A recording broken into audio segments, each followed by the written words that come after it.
नमस्कार. आजच्या सत्संगमध्ये आपल्या सर्वांचं स्वागत आहे.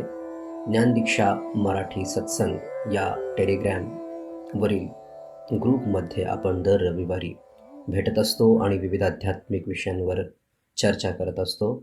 गेले काही आठवडे आपण अवधूत गीता या काव्यातील श्लोकांवर चर्चा करत आहोत.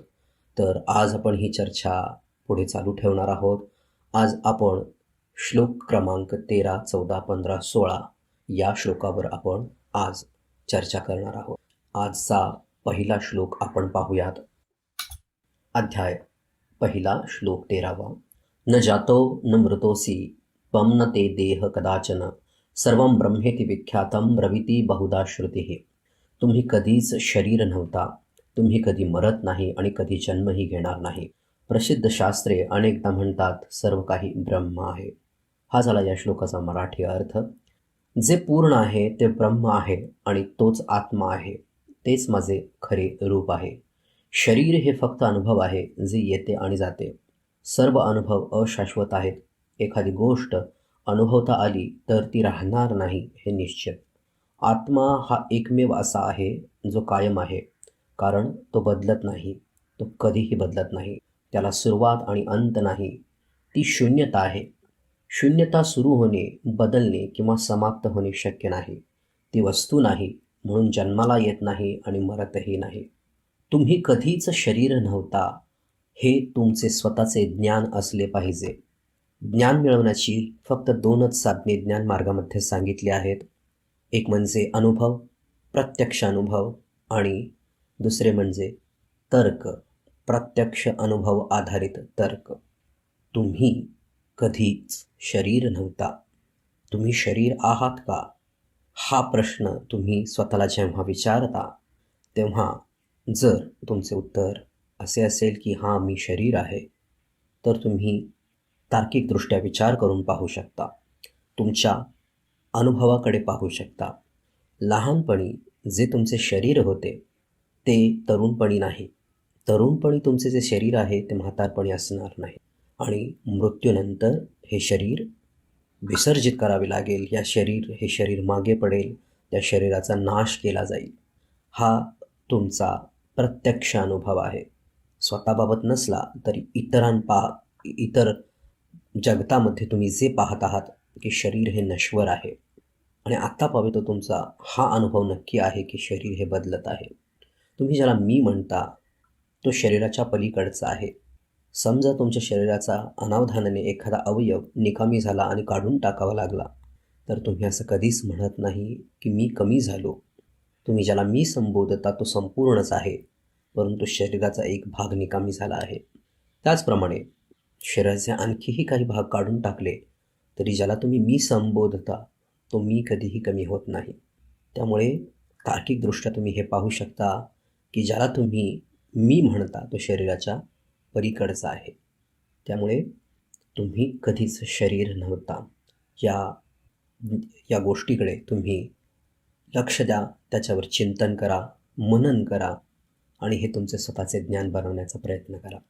ज्ञानमार्गामध्ये आपण ज्यावेळी आपल्या सत्य स्वरूपाचं ज्ञान घेतो त्यावेळी आपण सुरुवात शरीरापासून करतो आणि आपण आत्म्यापर्यंत, आपल्या सत्य स्वरूपापर्यंत पोचतो.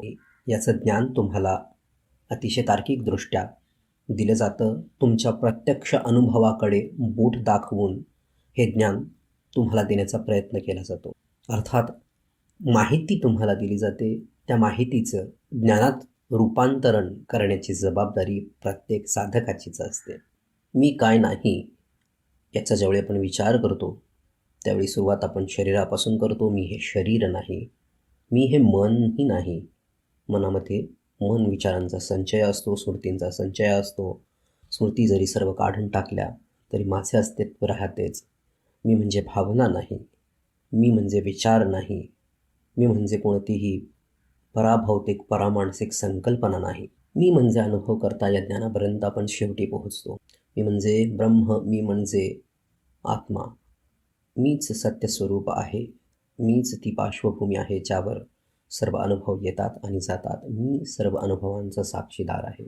माझा कधीच जन्म होत नाही आणि माझा मृत्यू कधीही होत नाही. सर्व वेदांमध्ये, उपनिषदांमध्ये हेच ज्ञान सांगितलेले आहे. विविध प्रकारे, विविध गुरूंनी, विविध उदाहरणे आणि विविध पद्धतींचा वापर करून हेच सांगण्याचा प्रयत्न केला आहे. सर्व काही ब्रह्म आहे. हाच या सर्व ज्ञानाचा सार आहे. हा झाला श्लोक क्रमांक 13वा. आपण पुढच्या श्लोकाकडे वळूया. अध्याय 1 श्लोक 14वा. स बाह्याभ्यंतरोऽसि त्वं शिवः सर्वत्र सर्वदा इतस्ततः कथं भ्रान्तः प्रधावसी पिशाचवत. याचा मराठी अर्थ आहे, आंतरिक किंवा बाह्य रूपात सर्वत्र आणि सर्व काळ तुम्ही फक्त आत्मा आहात, पिशाच्यासारखे गोंधळून का पळत आहात. दत्तात्रेय भगवान बाह्य शरीर किंवा जग आणि अंतर्गत मन यांच्या काल्पनिक विभागणीवर भाष्य करत आहेत. लोक गोष्टी किंवा स्थानांमध्ये सत्य शोधण्याचा खूप प्रयत्न करतात. जेव्हा या क्षणी सत्य त्यांच्या समोर असते, तुम्ही सत्य आहात ज्याचा तुम्ही इकडे तिकडे शोध घेत आहात. साधकाची ही स्थिती होणे उत्क्रांतीतील एक पायरी असते. साधक जन्मजन्मांतरीपासून आपल्या सत्य स्वरूपाचे ज्ञान घेण्याचा प्रयत्न करत असतो. एक आंतरिक ओढ असते स्वतःचे स्वरूप जाणून घेण्याची. कुठे ना कुठेतरी सद्गुरूंनी ते बीज रोपण केलेले असते स्वतःचं स्वरूप जाणून घेण्याची. आणि ते बीज, त्या बीजाचं जोपर्यंत वृक्षामध्ये रूपांतरण होत नाही तोपर्यंत ते हळूहळू वाढत राहतं. ती तळमळ त्या वृक्षासारखी वाढत राहते. आणि एक ना एक दिवस कोणत्या ना कोणत्या तरी जन्मी, जेव्हा अज्ञानाची अनंत जी काही रचना असतात, धारणा असतात, अनुभव असतात, या सर्वांपासून ज्यावेळी मुक्ती होते आणि तुम्हाला तुमच्या सत्यस्वरूपाचं ज्ञान होतं, तेव्हा हा गोंधळ थांबतो. परंतु ही लीला इतकी विचित्र आहे की आता या क्षणी तुम्ही जर तयार असाल तर तुम्हाला हे ज्ञान होऊ शकतं. कारण ज्ञान दुसरं तिसरं काही नाही. ज्ञान म्हणजे केवळ हेच जाणून घेणे, ही जाणीव पक्की करणे की मी म्हणजे कोणताही नश्वर अनुभव नाही, मी म्हणजे अनुभव करता आहे, ज्याच्या पार्श्वभूमीवर सर्व अनुभव येतात आणि जातात. या जाणीवेत स्थिर राहणे म्हणजेच आत्मज्ञान. जीव कधीही मुक्त होऊ शकत नाही. जीव हा अनुभव आहे. जे मुक्त आहे ते नेहमीच मुक्त आहे, जे बंधनात आहे ते नेहमीच बंधनात राहील. अनुभवांची शृंखला अव्याहत आहे. अनुभव कधीही संपणार नाही. अनुभव हे अनुभवकर्त्याच्या पार्श्वभूमीवर अनुभवकर्त्याला होत आहेत. अनुभवकर्ता जोपर्यंत आहे तोपर्यंत अनुभव आहेत. त्यामुळे अनुभव अनंत आहेत. त्यांची सुरुवात नाही आणि त्यांचा मृत्यूही नाही, त्यांचा अंतही नाही. अध्याय 1 श्लोक 15वा. संयोगश्च वियोगश्च वर्तते न च तेन मे न त्वां नाहं जगन्नेदं सर्वमात्मैव केवलम. मराठी अर्थ, योग किंवा वियोगामध्ये ना मी आहे ना तुम्ही आहात. तुम्ही किंवा मी किंवा हे जग वेगळे नाही. सर्व काही आत्मा आहे. योग साधता येत नाही. केवळ विभाजनाचा भ्रम दिसतो जो प्रत्यक्षात नाही. एकाची अनेकामध्ये विभागणी ही चित्तवृत्ती आहे. आणि म्हणून जेव्हा ही वृत्ती सोडली जाते तेव्हा पूर्वीपासून असलेली एकता किंवा योग दिसून येतो. योग मार्गाने वर्षानुवर्षे जे शक्य नाही ते ज्ञानाच्या माध्यमातून काही क्षणात दिसून येते. येथे दत्त महाराज योग आधारित मार्ग किंवा वियोग, ज्यामुळे मनुष्य अज्ञानामध्ये जातो, या दोन गोष्टींकडे बोट दाखविले आहे. आणि या दोन्हीमध्ये सत्यस्वरूप जाणून घेता येत नाही हे देखील स्पष्ट केले आहे. योग म्हणजे जोडणे, वियोग म्हणजे विभाजन करणे.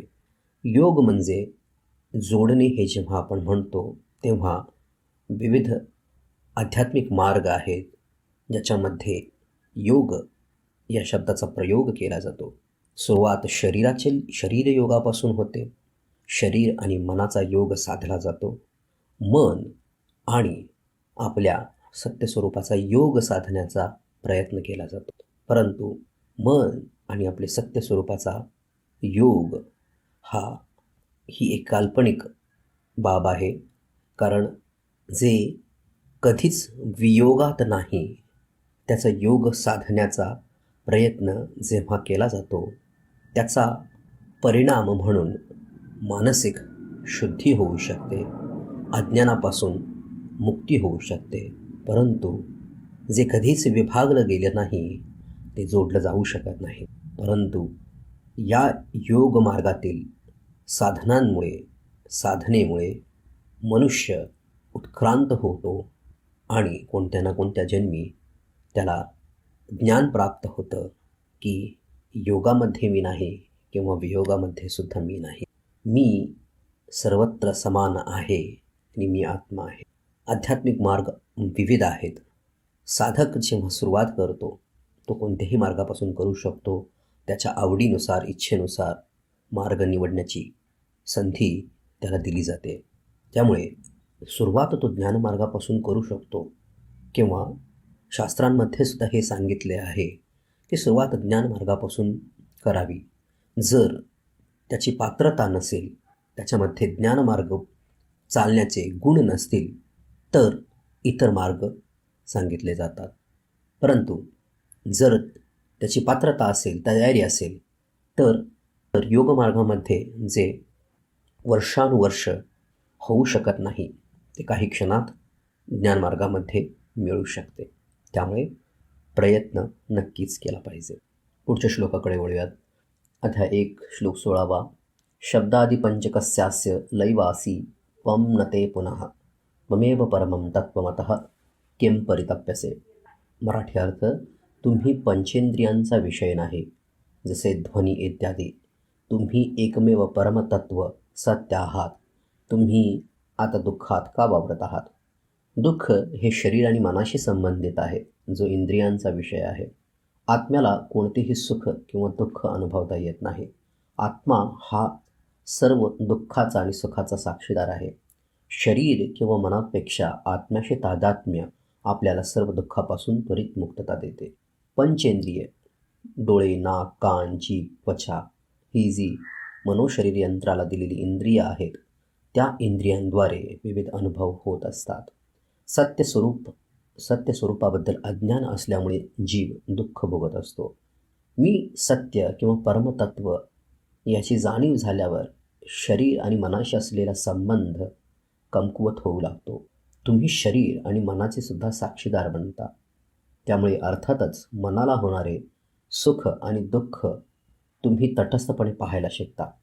दुःखापासून मुक्ती म्हणजे दुःखाचा अंत नव्हे, सुखापासून मुक्ती म्हणजे सुखाचा अंत नव्हे. सुख आणि दुःख विश्वलीलेचा भाग आहे. साधक प्रथम साक्षी होतो. सुख दुःख ज्यावेळी त्याला समसमान होतात, तेव्हा त्याची प्रगती होऊन मनुष्यजन्मातून मुक्ती होते. मोठमोठ्या संतांनी, गुरूंनी शारीरिक मानसिक दुःख लीलया भोगले, कारण ते आत्मसाक्षात्कारी होते. आपल्या सहभागाबद्दल धन्यवाद. पुन्हा भेटूया पुढच्या सत्संगामध्ये. अवधूत गीतेतील पुढील काही श्लोकावर चर्चा आपण चालू ठेवू. धन्यवाद.